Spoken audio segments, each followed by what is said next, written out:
In some previous video, we already covered a very good opening trap against King's Pawn. If you have not seen that video, please watch it because it's going to be good. It's a very effective and strong opening trap when your opponent plays 1e4.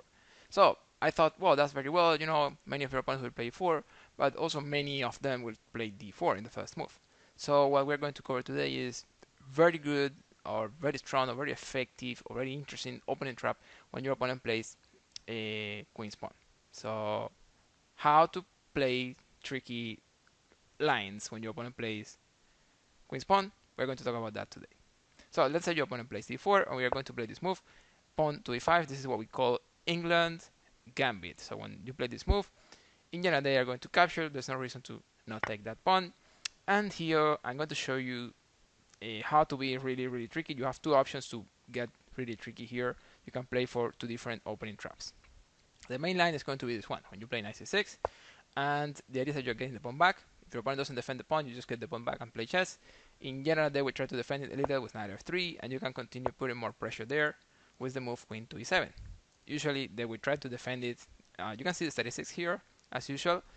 Usually, they will try to defend it with bishop to f4, and you have this move here, queen to b4 check. This is still complicated, unclear. We are not winning here or anything. After queen b4 check, usually they will play bishop d2 because, okay, there is something I need to say, that it is that you're taking the bishop, right? I mean, you're capturing the bishop. Queen d2 is not going to work because you just capture on b2, and after this capture, you're getting the rook, and if they play queen c3, you're winning just by playing the move bishop to b4. You should be aware of that. It's very simple. It's an easier variation of the same opening trap. So in general, they will play bishop d2 here, and you're going to play queen takes b2, where you're taking the rook on e1. Here they have two ways to defend the rook. They have a way to defend it and keep a healthy and strong position for white, and good position for white with knight c3, or they can play a bad move, getting into the trap and losing the game with bishop c3. So you should be aware that if they play knight c3, they are actually fine. They are a little better, but I mean, not like there's still a lot of chess ahead, right? So if they play, for example, knight c3, you can play here the move bishop to b4, attacking the knight. Good move here, rook b1. You can play queen a3. Good move here, knight d5. They are taking here. Also, they are taking your bishop. You can trade, and then you can play king d8. This is a little weird.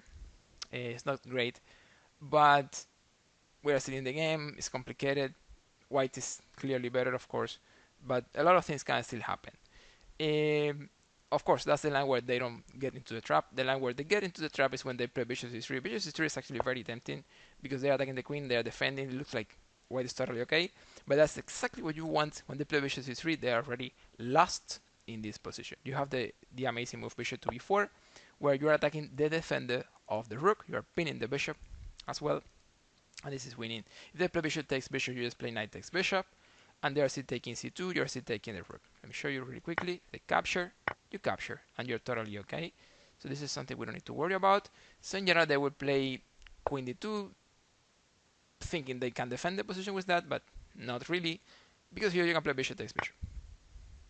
If they capture with the queen, this is mate. If they capture with the knight, this is rook. So for example, if they play this, then you play that, and this is game over. So that's actually the trap in this line, right? Once you capture on b2, if they play bishop c3, this is the moment where they fell in the trap. This is the moment where you can say, this is what I wanted. My opponent is falling for my trick. So keep that in mind.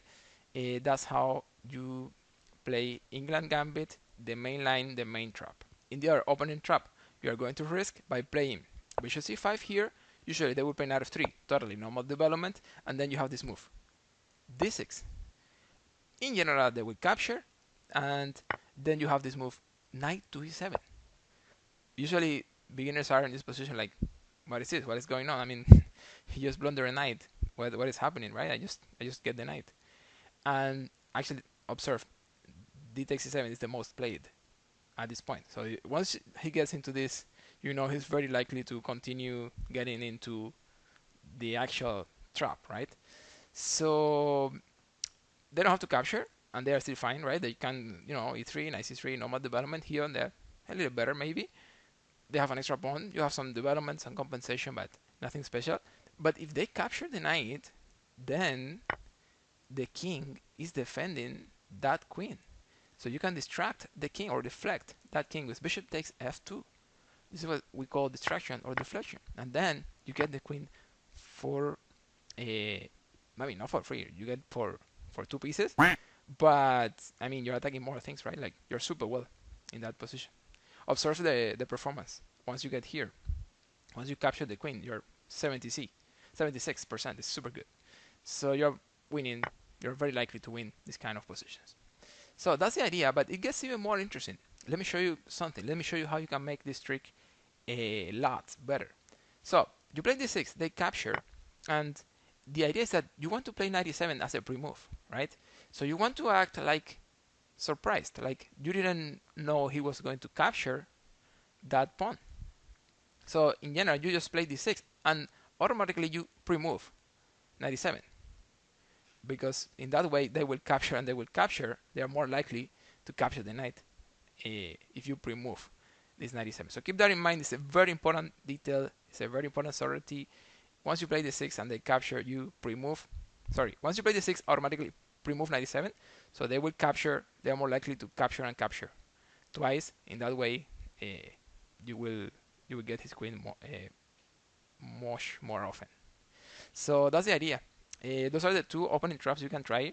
When your opponent plays queen's pawn, you play Englund Gambit, and you can either play the main line with knight c6 and queen e7 and the checks and the capture and all those things. It works fine. You're going to win many games or some games with this. Or once your opponent gets used to this, you can also try your variation where you develop the bishop first, then d6 with pre-move knight e7, and very often you're going to get his queen. This works really well in Blitz Bullet, among beginners, intermediate, club players. These ideas are going to work pretty well. So I don't know if you have any question. If you like the video, give a like. If you want to subscribe, subscribe. And if you have questions, of course, let me know in the comments. Thank you very much for your time. I catch you guys in the next.